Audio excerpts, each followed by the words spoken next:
appearance for Bronny James tonight. Bronny James. One of the earliest games he's probably ever entered.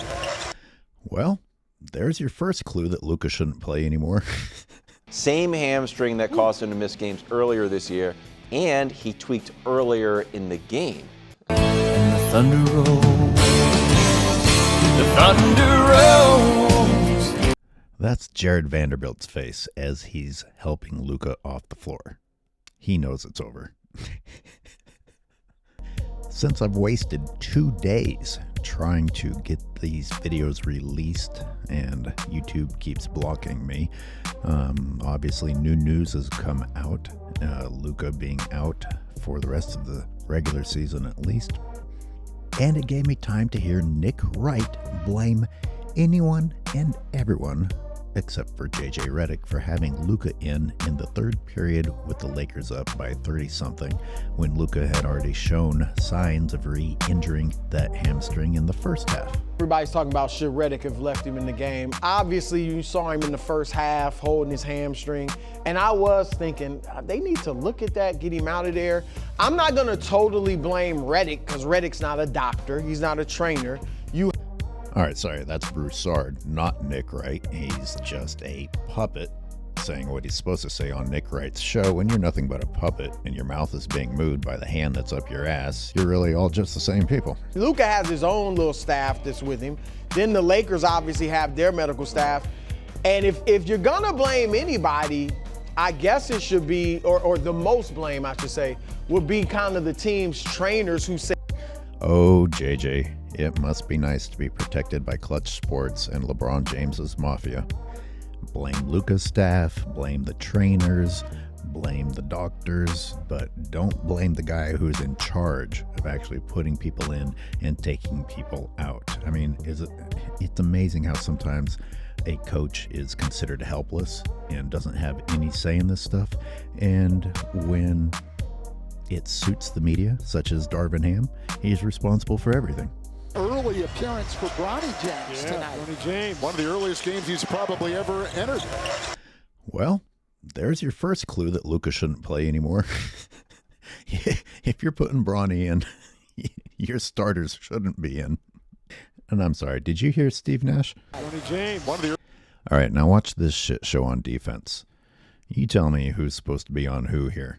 But Bronny doesn't seem to have any idea what he's supposed to be doing. And LeBron almost runs into his son, either trying to help his son or Bronny is blocking his dad from sticking with who his dad is supposed to be guarding. Which was it?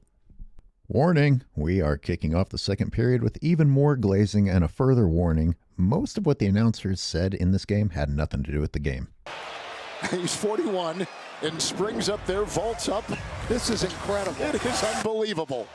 I would argue that it's unbelievable that you didn't mention that he got beaten on defense. I would argue that it's incredible that a lob wasn't thrown to Hartenstein here, which was a clear and obvious decision to make for easy 2 points. It's incredible that the announcers have left LeBron James alone every single time he's quit already this game, but are going to go ahead and spend 5 minutes on the one time he did decide to play defense. Seeing things we've never seen any athlete in any sport do at 41. Duncan, back to Udonis! Oh my! That 42-year-old man just jumped right out of the building. Yeah, so that was Haslam, and this is Vince Carter dunking at age 42. Haslam is 6'7", Carter 6'6". They're both shorter and older than LeBron.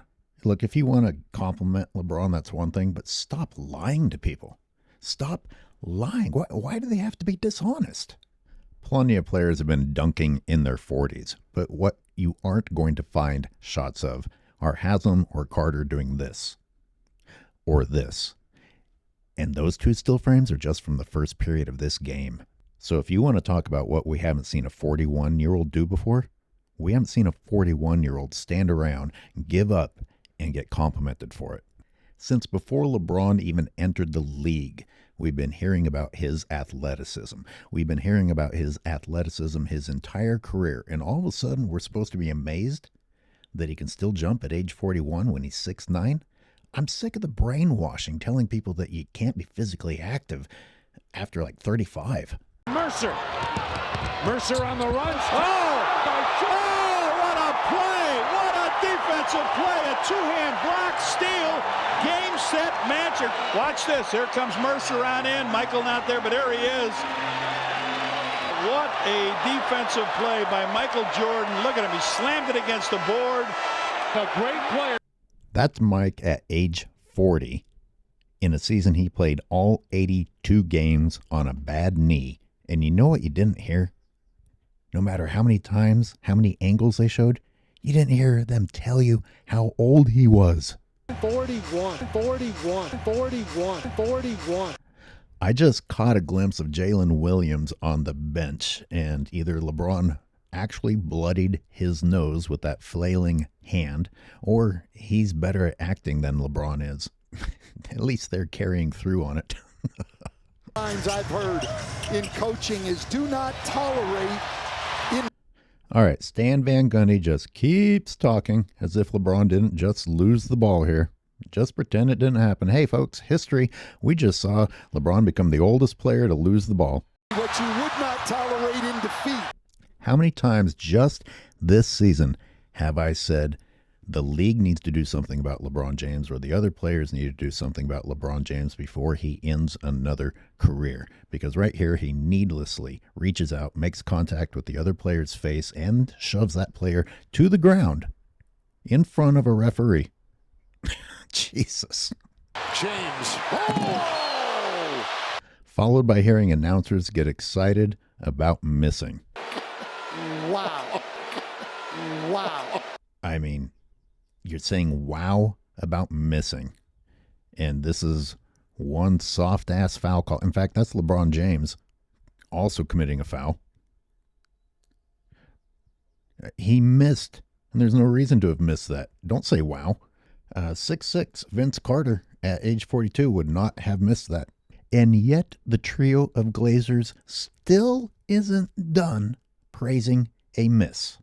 That's impressive athleticism at his size, the amount of miles, most wins in NBA history, most points in NBA history, most field goals. Completely non-contextual compliments. And not only is there no context, they used a miss as an excuse to start saying these things. And they ignore this. I mean, they have it on the replay. This is an even worse angle of what I said he did. This is undeniable. And it's bad enough that Jalen Williams is in a compromised position there. He's about to get hurt anyway. And LeBron says, I'm going to help you to the floor. So he just hit Williams in the face with his forearm there. And then decides, I'm going to use you to shove off and get started going the other way. And it's all in front of a referee. It's like the amount of disrespect he even has for other people is insane. And I know you zero accountability piece of trash fanboys are making excuses. Oh, LeBron just didn't want to fall. LeBron's not about to fall here. There's no reason for him to be reaching for Williams like that. None. Even after seeing the replay, these three, who are a special sort of scum, continue to glaze LeBron James and ignore the dirty move he just committed and ignore that he turned the ball over. They ignored all of it and instead chose to get excited about missing. Still, all of it. I mean, launching himself. Guys, they are still going.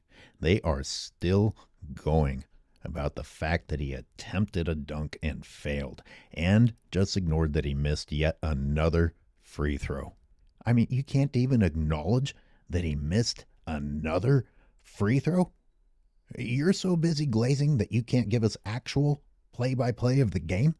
You know, Sports and Fitness Rants in his first reaction to this game mentioned how LeBron had more free throw attempts than Shea, who is a free throw merchant, and it's a good point.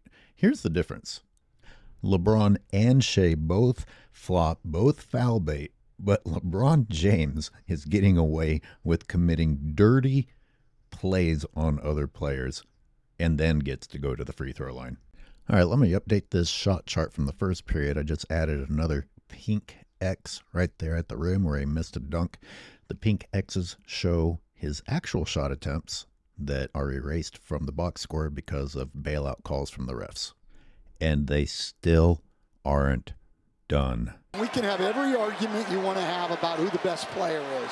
I don't think there's any argument on who's had the best career in the NBA. Well, that's just pure insanity, but we'll come back to that. I just want to remind you that this conversation of theirs that won't end was inspired by missing. If you have integrity as a man, which we know Stan Van Gundy does not, forget as a man, as a human being. I don't want to leave the ladies out of this because they have more integrity than LeBron James does too. You would be ashamed of LeBron James's career. His list of embarrassing records is longer than his list of good records. And his list of good records were achieved in a despicable manner. And his behavior, even if the accolades weren't bullshit, his behavior has been so embarrassing that it would zero it out even if he had achieved those accolades in a respectable manner physically. He didn't even do that. Right. I don't think you can argue that. You can go back and say, oh, in their prime, maybe this guy, maybe that guy. Come on, man. How long? Off of a miss? He turned the ball over, committed a dirty play that was uncalled, missed the dunk, missed 1 out of 2 free throws, and you're still glazing in hypotheticals. Guys, I'm angry. I got to go for a run. I got no sleep last night trying to fix all the copyright strikes that YouTube is on another level with. Like, I got copyrighted for moments of footage that I don't normally get copyrighted for. They're really trying to get rid of me. I edited all day and to no avail. I mean, time is money, and YouTube keeps punishing me. And I know I'm complaining right now, but I'm telling you the situation. I'll keep trying to get the videos out, but if you actually appreciate this work, I'm just going to flat out tell you, go sign up on Patreon. Don't give YouTube any more money. Stop complaining that I have a members section. Stop complaining that I have a Patreon. I'm trying to survive as YouTube tries to shut me down. If you actually like this work, then show it and stop whining. And if you don't appreciate my work, congratulations. You're getting what you wanted. YouTube is shutting me down.